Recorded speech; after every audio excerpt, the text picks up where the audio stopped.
This is a personal, Maria, my father said, not looking up from the stack of papers on his desk. It's tradition. The business goes to the eldest son. I stood in his office at the back of Bella Rosa, our family's Italian restaurant that had been serving Chicago's North Side for 3 generations. The walls were covered with old family photos. My grandparents on opening day in 1952, my father taking over in 1985, and countless moments in between. Not a single photo showed a woman running the place. I've worked here since I was 12, I said, keeping my voice steady despite the anger bubbling beneath the surface. I created half the menu items. I modernized our ordering system. Marco hasn't even worked a full shift in 2 years. My father finally looked up, his expression a mixture of condescension and what he probably thought was fatherly concern. Maria, you're 28. You should be thinking about marriage, children, not worrying about running a restaurant. My name is Maria Rossi, and I'd spent my entire life preparing to take over Bella Rosa. While my brother Marco was out partying through college, I was studying business management and culinary arts. While he was sleeping off hangovers, I was in the kitchen at 5 a.m., learning our grandmother's recipes and developing new ones. But none of that mattered because I had the wrong chromosomes. Marco doesn't even want the restaurant. I tried one last time. He said it himself. He'll learn to want it, my father replied firmly. Just like I did when your grandfather handed it to me. This is how things are done in our family. I looked at the latest photo on his wall.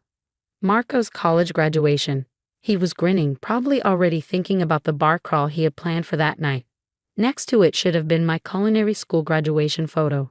But that space remained conspicuously empty.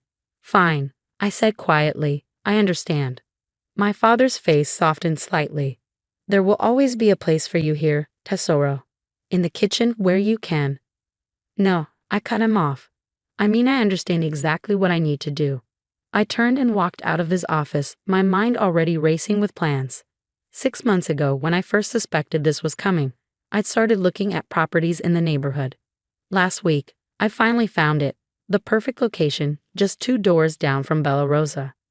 The elderly couple who owned the space had been running a failing deli for years. When I offered them fair market value in cash, they practically threw the keys at me. My phone buzzed as I left the restaurant, a text from my best friend and sous chef, Sophie. How'd it go? Exactly as expected, I replied. Time for plan B, you still in? Her response was immediate. Already gave my 2 weeks notice. When do we start? I smiled, looking down the street at my new property. The windows were covered in brown paper, hiding the renovations already underway. My father and brother walked past it every day, never suspecting what was coming. Meet me there in an hour, I texted back. Bring the plans. I'd spent years learning every aspect of running Bella Rosa, but I'd also spent that time knowing everything that could be improved. The menu, while classic, needed updating. The wine list was outdated. The kitchen layout was inefficient. And don't even get me started on their resistance to social media and online ordering. All things my father refused to change because that's how we've always done it. Well, I was about to show him a new way of doing things. Sophie was waiting when I arrived, blueprints spread across a makeshift table. The space was still rough, exposed beams, stripped floors, walls waiting for paint. But I could see its potential. Your father's going to lose his mind, she said, grinning as she showed me the latest design updates. Probably, I agreed. But first he's going to lose his customers. The plan was simple but ambitious. Take everything that made Bella Rosa special, the warmth, the tradition, the family recipes, but modernize it. Create something that honored our heritage while embracing the future. I'd already secured loans using the money I'd saved over the years.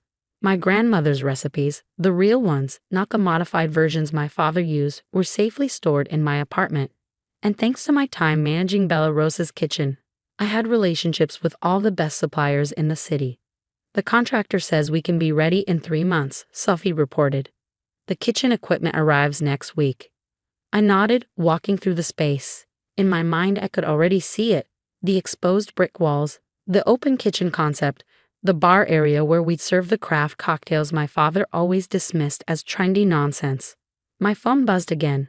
Another text from my father. Family dinner Sunday. Bring that nice doctor you met at the Conti wedding. Time you started thinking about your future. If he only knew. I spent the next few weeks dividing my time between Bella Rosa's kitchen and my new space. During the day, I played the dutiful daughter, pretending nothing had changed. At night, I worked with contractors, designed menus, and built my dream. Marco, meanwhile, was learning the business, which mostly meant sitting in the office playing on his phone while my father handled everything. He didn't notice when I slowly started taking home my personal recipes. He didn't question why Sophie and 2 other key staff members suddenly quit. He didn't even realize when I started subtly directing our most loyal customers to follow Bella Rosa's new social media accounts that would, coincidentally, announce my new restaurant's opening.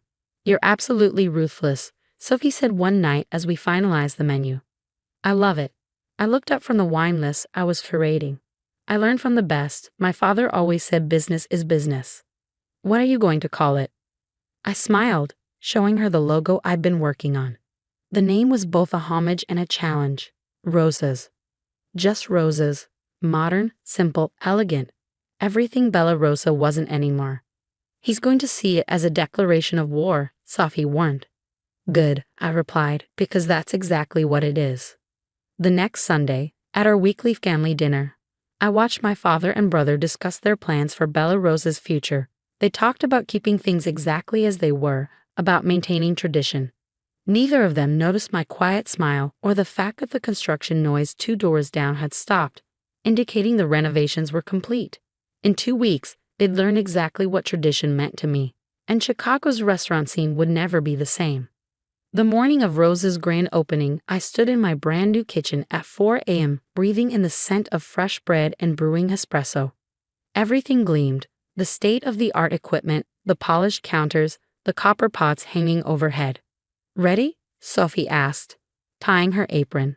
Our staff was already prepping, each person carefully chosen from the best restaurants in Chicago.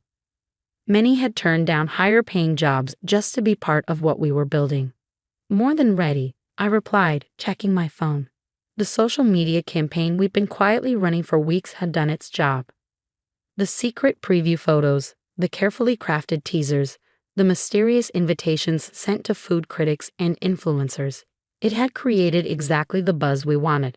At 7 a.m., right on schedule, my father and brother walked past on their way to open Bella Rosa. I watched through our floor-to-ceiling windows as they noticed the changed storefront for the first time. My father stopped dead in his tracks, staring at the elegant sign, "Rosa's, Modern Italian Cuisine." Through the windows, he could see our fully staffed kitchen, the sophisticated decor, and the line of people already forming despite the early hour. Marco's jaw actually dropped when he recognized Sophie expertly directing the kitchen staff. My father's face turned several interesting shades of red as he stormed toward our door. I met him outside, coffee in hand. "What is this?" he demanded, gesturing wildly at my restaurant. "What do you think you're doing?" "Running a business," I replied calmly. "Isn't that what you taught us to do? You're trying to compete with your own family? With Bella Rosa?" I took a sip of my coffee. "Compete? No, Papa.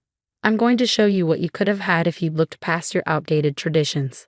He opened his mouth to argue further, but was interrupted by the arrival of Deanna Chen, the city's most influential food critic. She'd never reviewed Bella Rosa.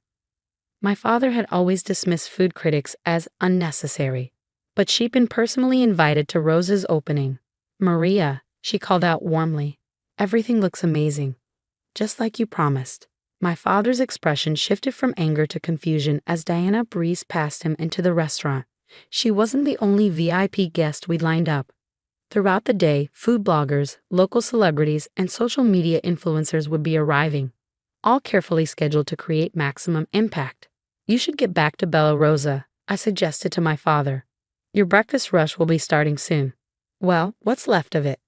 He followed my gaze to the growing line outside Rosa's, a line that would normally have been waiting for Bella Rosa's morning pastries. Marco, who had been uncharacteristically quiet, finally spoke up. "Dad, maybe we should." "No," my father cut him off. "Let her play her game. Our customers know quality. They know tradition." But as they walked back to their restaurant, I could see the worry in their faces. They should be worried. Rosa's opening day was a carefully orchestrated symphony. Every detail had been planned. From the complimentary Prosecco served to waiting customers to the live Instagram stories being posted from our dining room. The menu was a perfect blend of traditional and modern. My grandmother's recipes elevated with contemporary techniques and presentations. Classic pasta dishes served alongside innovative small plates. A wine list that would make any sommelier proud. By lunch, the line stretched around the block. Every table was full, the bar was packed, and the energy was electric. Our point-of-sale system, something my father had always resisted, made service smooth and efficient. Through our windows, I could see Bella Rosa's dining room. It was maybe half full, mostly with their elderly regular customers. Their sidewalk chalkboards still advertised the same daily specials they've been serving for decades. My phone buzzed constantly with notifications as photos of our food flooded social media. #RosaChicago was trending locally. Diana Chen's review, posted live from her table, was already being shared hundreds of times.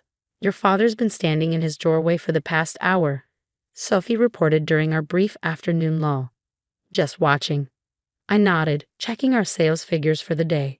We'd already exceeded our projected opening numbers, and dinner service hadn't even started. Then came the text I'd been waiting for. From Marco, "Can we talk?" "I'm a little busy," I replied. "Running a business." "Please, 5 minutes, without Dad." I considered it. Marco had always been lazy, entitled, but he wasn't stupid. He must have realized by now what was coming. Back door, 15 minutes. When I met him in the alley behind our restaurants, he looked different. Worried. Maybe even a little impressed. "How long have you been planning this?" he asked without preamble. "Since the day you told me you never wanted to run Bella Rosa," I replied. "Remember that conversation? 3 years ago, when you were drunk at Christmas?" He had the grace to look embarrassed. "I meant it. I still do. I never wanted this life." "But you let him give you the restaurant anyway." "Let him pass me over because tradition was more important than capability." What was I supposed to do? "Stand up to him," I said sharply. "Tell him the truth. Support your sister who actually wanted the restaurant. Any of those would have worked." He ran a hand through his hair, a nervous habit from childhood. "It's not too late. We could tell him together. Make him understand." "It is too late." I cut him off. "Way too late. I don't want Bella Rosa anymore, Marco. I've built something better. Something mine. He'll never forgive you for this." I thought about all the years I'd spent trying to earn our father's approval, trying to prove myself worthy of the family legacy. "That's his problem," I said finally. "I'm done seeking forgiveness for being ambitious, for being capable, for being a woman who wants more than marriage and babies." Marco looked back at Bella Rosa, at the empty tables visible through the windows, at the outdated decor and faded sign. "We're going to lose everything, aren't we?" I followed his gaze, remembering all the nights I'd spent in that kitchen, dreaming of the day it would be mine. "No, Marco, you're going to lose what you never wanted anyway. I'm going to succeed. There's a difference." I turned and walked back into my restaurant, leaving him standing in the alley between our two worlds, the past he was trapped in, and the future I was creating. The dinner service was about to start, and I had a feeling it was going to be unforgettable. The reviews started rolling in by the end of our first week. Diana Chen's write-up in the Tribune was just the beginning. Food blogs, social media influencers, and local news outlets all wanted to cover the new hotspot that was revolutionizing Chicago's Italian dining scene. But the most telling review came from Giuseppe Romano, an 82-year-old regular at Bella Rosa who'd been dining there since my grandfather's time. He shuffled into Rose's one quiet Tuesday afternoon, ordered our ossobuco, and cried. "Just like your nana used to make," he said, wiping his eyes, "before your father changed everything." That was the secret nobody knew. Over the years, my father had slowly modified my grandmother's recipes, cutting corners, using cheaper ingredients, always in the name of efficiency. He thought nobody noticed, but the old-timers did. They just never said anything. Until now. Giuseppe's endorsement spread through the neighborhood's Italian community like wildfire. Suddenly, Bella Rosa's most loyal customers were making reservations at Rosa's instead. My father's response was predictable. First came anger. He banned any mention of my name in Bella Rosa. Then denial. He told everyone business was better than ever. Finally, desperation. "He's slashing prices," Sophie reported one morning, showing me Bella Rosa's new menu. "Everything's almost half off." I studied the prices, feeling a mixture of sadness and vindication. How long can they sustain that? Maybe 2 months with their overhead, less if their suppliers won't extend more credit. I nodded, turning back to my own work. We were already planning our expansion, a private dining room for events, maybe even a rooftop space for summer. Our profits from the first month alone would cover the initial renovations. Then came the text from my mother, "Your father's sick." The stress. "Please, Maria, end this fight." I stared at my phone for a long time before replying. It was never a fight, Mama. It was a lesson. 2 days later, Marco showed up at my office, looking exhausted. "We're drowning," he admitted without preamble. "Dad won't admit it, but we can't keep going like this." "What do you want me to do about it?" I asked, though I already knew what was coming. "Buy us out," he said quietly, "before there's nothing left to sell." I leaned back in my chair, thinking about the property assessment I had done last week, anticipating this very conversation. "Half market value," I offered, "and you both signed non-compete agreements. I won't have you opening another restaurant just to spite me." "Dad will never agree to that." "Then I'll wait 3 more months and buy it for a quarter of market value at the bankruptcy auction." He flinched but didn't argue. We both knew I was right. It took another week of negotiations, most of them through Marco, because my father still refused to speak to me directly. But finally, on a Sunday morning, the time we used to have family breakfast, we met to sign the papers. My father looked older than I remembered, though it had only been 2 months. He didn't speak as his lawyer reviewed the documents, didn't look at me as he signed away the restaurant he'd inherited from his own father. Only when everything was done did he finally meet my eyes. "You broke his heart," my mother said softly from beside him. "Your grandfather's legacy." I honored his legacy, I corrected her. By making something successful, by refusing to let tradition be an excuse for mediocrity, by destroying your family, my father finally spoke, his voice rough. "No, Papa. You did that when you decided your daughter's ambition was less important than your son's birthright." I stood gathering the signed documents. "You'll both receive the first payment tomorrow. The keys, please." Marco handed them over without a word. As they stood to leave, my father turned back one last time. "Was it worth it?" he asked. All this just to prove a point. I looked around at my empire, now 2 restaurants strong, with more locations already in planning. It wasn't about proving a point, Papa. It was about proving my worth, something you never gave me the chance to do. That evening, after they cleared out their personal belongings, I walked through Bella Rosa's empty dining room. So many memories in these walls, learning to make pasta at my grandmother's knee, serving my first table, creating my first original dish. "What are you going to do with it?" Sophie asked, following me through the space. I smiled, already envisioning the changes. "We're going to honor its history, but do it right this time. No more cutting corners, no more clinging to outdated ideas just because they're traditional." 3 months later, the renovated space reopened as Nana Rosa's, a tribute to my grandmother and her original vision. The menu featured all her authentic recipes, plus modern interpretations that would have made her proud. My father never set foot in either restaurant again.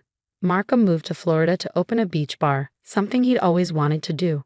My mother still calls every Sunday, though our conversations are careful, measured. But the customers, they come in droves. They take pictures of their food, share stories about dining at the original Bella Rosa, and create new memories in both restaurants. Sometimes late at night, I sit in Nana Rosa's with a glass of wine, looking at the old family photos I kept on the walls. I added some new ones too, including my culinary school graduation picture, finally getting its place of honor. Next to it hangs a framed copy of Diana Chen's first review, which ended with words that still make me smile. In a city full of Italian restaurants claiming to be family establishments, Rosa's stands out not just for its food, but for its courage. It takes strength to challenge tradition, to demand more than what's handed to you. In doing so, Maria Rossi hasn't just created a great restaurant, she's redefined what family business truly means. I'll drink to that. Author's note: a year later, Rosa's expanded to 3 more locations across Chicago. The original Nana Rosa's became a destination for food tourists from around the world. My father still hasn't spoken to me, but last week, I saw my mother sneaking in for lunch. She ordered the ossobuco, my grandmother's original recipe. When she left, there were tears in her eyes. Sometimes breaking tradition is the only way to preserve what truly matters.